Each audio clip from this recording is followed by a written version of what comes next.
YouTube, what's going on? It's Juan Gotti here with another video, and in today's video, we have another reporter talking about the Washington Redskins, as it seemed like it's been all off season. So without further ado, let's get straight into today's video. But before we do, make sure you guys go down below, leave a like on this video, subscribe if you're new, and turn on post notifications so you get notified when I upload a video about the NFL, or in this case, our Washington Redskins. And let's get straight into today's video. So not even, I want to say probably a week or two, did I make a video about a CBS reporter calling Terry McLaurin a bona fide number 2 receiver. Now, fast forward 2 weeks later, we have a guy by the name of Gregg Rosenthal, who is the Around the NFL podcast host, and he said no other quarterback in the NFL is set it up to fail more than Dwayne Haskins. So we're going to take a deep dive into this and say, is Dwayne Haskins being set up to fail by the Washington Redskins? You know, they said that about Dwayne Haskins when we were still under the Jay Gruden and Bruce Allen era. And it kind of made sense to me because they weren't doing nothing in the right direction to make him trend in, you know, being a better quarterback. But now that we have that out the door, we have a new improved owner, which it seems like it is, by Daniel Snyder. We have Ron Rivera, one of the greatest coaches in NFL history, one of the best coaches in NFL as of right now. And then we have Jack Del Rio, obviously known for turning around defenses.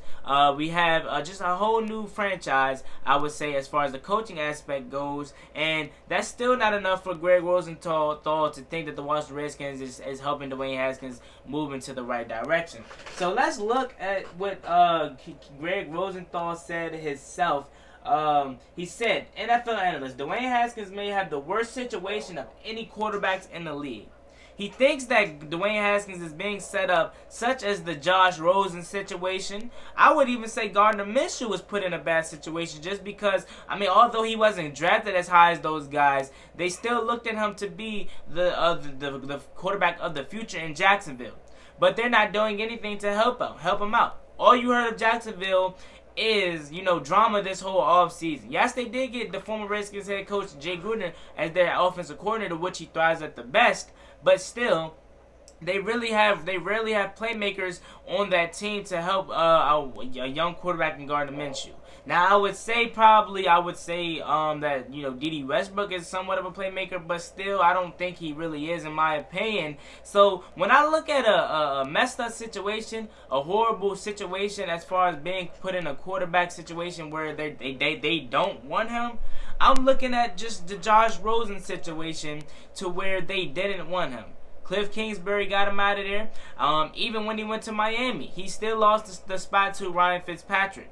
So when I look at that, I don't see a Josh Rosen effect happening here in D.C. with Dwayne Haskins. So as we scroll down here to the quote, it says, Dwayne Haskins had a rough go of his first NFL season with the Washington Redskins. Not everyone has a ton of faith that he'll be able to take the big step forward, whether it's because of his ability as a quarterback or not. It says Haskins played in 9 games as a rookie, starting 7 for the struggling franchise. He completed 119 out of 203 passes, which left him with a 58.6 passer rating, or passing percentage. Of his throws, 1,365 yards, 7 touchdowns, and 7 interceptions. Washington finished the season with 3-13 and just a 2-5 record for Haskins, and they finished with the number 2 overall pick. So, with that being said, let's go down to his quote once again. It says, no quarterback in the league, I think, if you look at the whole situation, offensive line, coach, receiving, everything, I don't think if anyone has a worse situation than Dwayne Haskins, Rosenthal said on a recent episode of Around the NFL podcast. He is set up to fail. So we just gave you the full quote about Gregg Rosenthal. He said, if you look at the whole offensive situation, offensive line, wide receiver, tight ends, whatever, Dwayne Haskins has the worst situation. Oh, really? That's really, I don't see why. This is why I say this, and a lot of other Redskins video makers says this. They don't know what they're talking about. They cover the whole NFL, Around the NFL podcast. No one covers the Redskins as much as me, Every other Redskins video creator, the JP Finleys of the world, the Redskins today, everyone that focused strictly on the Redskins knows what they're capable of. They knows what kind of skill they have. But when you have guys like Gregg, Rosenthal, and you know, everyone else that covers the whole NFL and tries to weigh in on a certain team, they look dumb. They look dumb. Now, I'm not saying his whole quote is completely off, but that's just my opinion. Just like how a Jets fan, if a Gregg Rosenthal would say something bad about a Jets fan would say the same way and be like, oh, this guy doesn't know what he's talking about because we're Jets fans. We cover the Jets 24/7. We know what we're talking about. So that's the same case in point for any other team too. Jets, Giants, Redskins, Chargers, whatever team you like, you're going to feel the same way as I'm feeling and every other Redskins fan is feeling also. A guy like a Gregg Rosenthal does not know what he's talking about because he covers the whole NFL. If you were a JP Finley, right, just for an example, JP Finley is probably the most known outside of John Kine and all the other guys. Everyone's pretty known, Pete Haley, all those guys, but he's probably the most known and most authorized and reliable Redskins insider. If he was to write something like the Redskins are setting up Dwayne Haskins to fail, it's believable. Because he knows what he's talking about. He covers the Redskins 24/7. Do you see where I'm going here? So for a guy like Gregg Rosenthal to say something like this, it's not a credible source because he doesn't know what he's talking about. He can always, do his research and sound like he knows what he's talking about, but trust me, he doesn't know what he's talking about. Yes, he's probably going off of stats based off of last year. Which in that case, the Washington Redskins were ranked number 32 out of the wide receiving corps in the NFL. But that's from 2019 stats heading into 2020.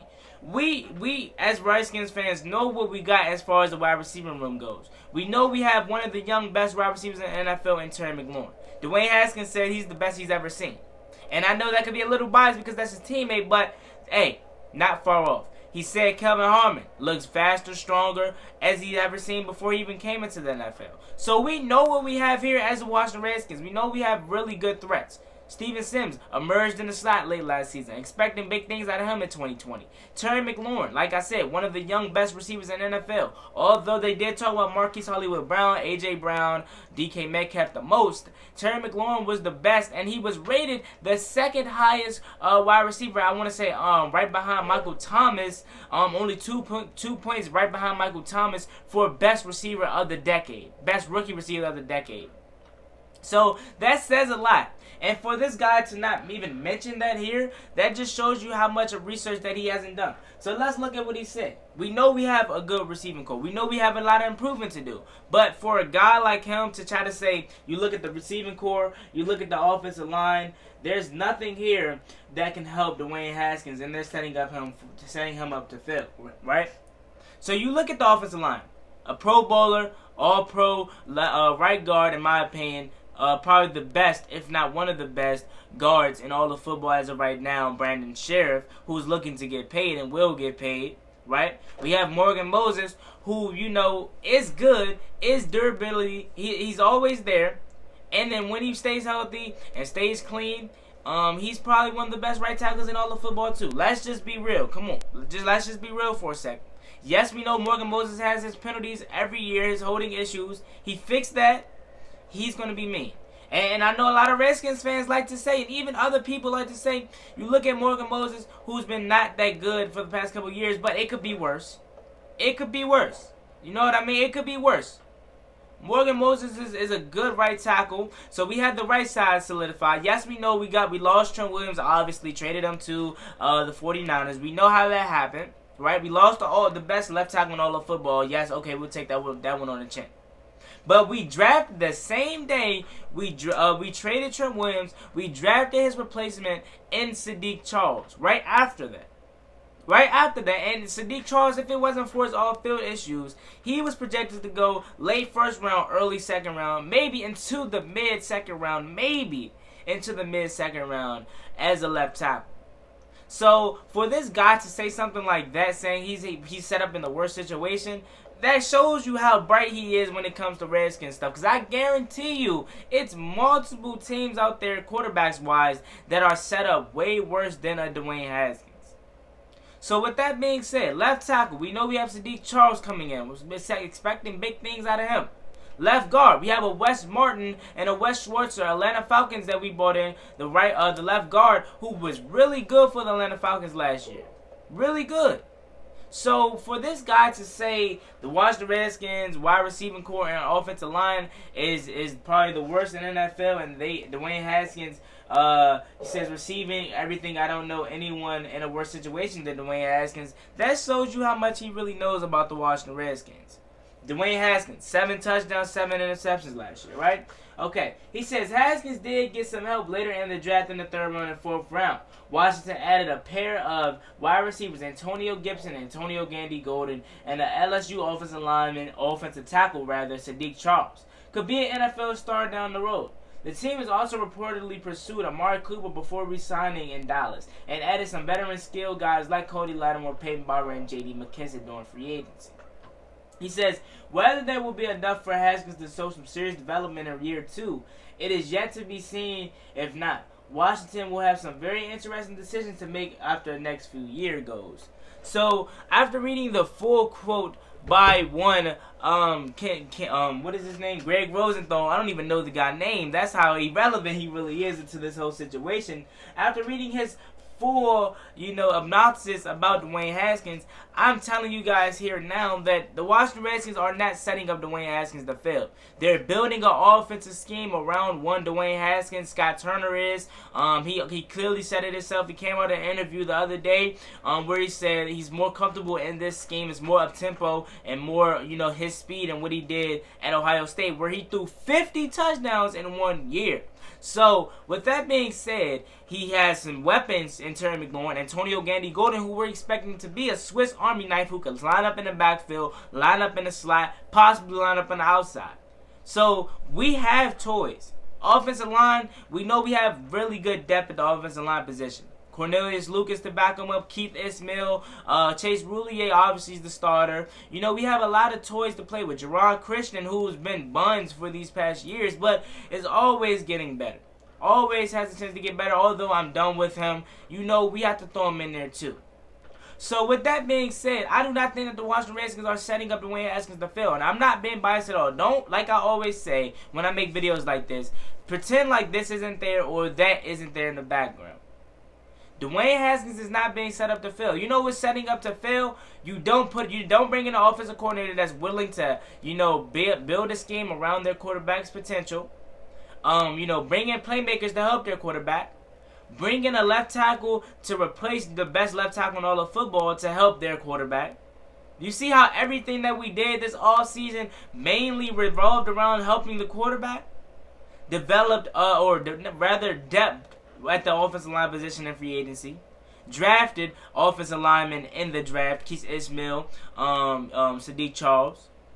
Bought in a tight end in Thad Moss, Logan Thomas. We bought in weapons to help Dwayne Haskins. Thad Moss, who could really be a top tight end in the league in the next coming years if he keeps growing and getting better. So we know we have weapons and toys to play with. That's why I don't stress it out enough. That's why I don't stress out about it a lot, because we know what we have here in Washington. Whether they want to believe in it or not, we know as Redskins fans and Redskins insiders that does their research every day on a topic about the Washington Redskins, we know what we have here in D.C. So with that being said, I do not think that the Washington Redskins are setting up Dwayne Haskins to fail. You may think otherwise. As always, me and boy One Gotti. Like, comment, subscribe, help to the Redskins. Turn on post notifications so you get notified when I upload a video about the NFL, or in this case, our Washington Redskins. As always, me and boy One Gotti. How do you feel about the topic? Do you think what Gregg Rosenthal said was true? Do you think the Washington Redskins are setting up Dwayne Haskins to fail, or not? As always, me and boy One Gotti. Like, comment, subscribe, help to the Redskins. I gave you my opinion, and the floor is yours. Peace.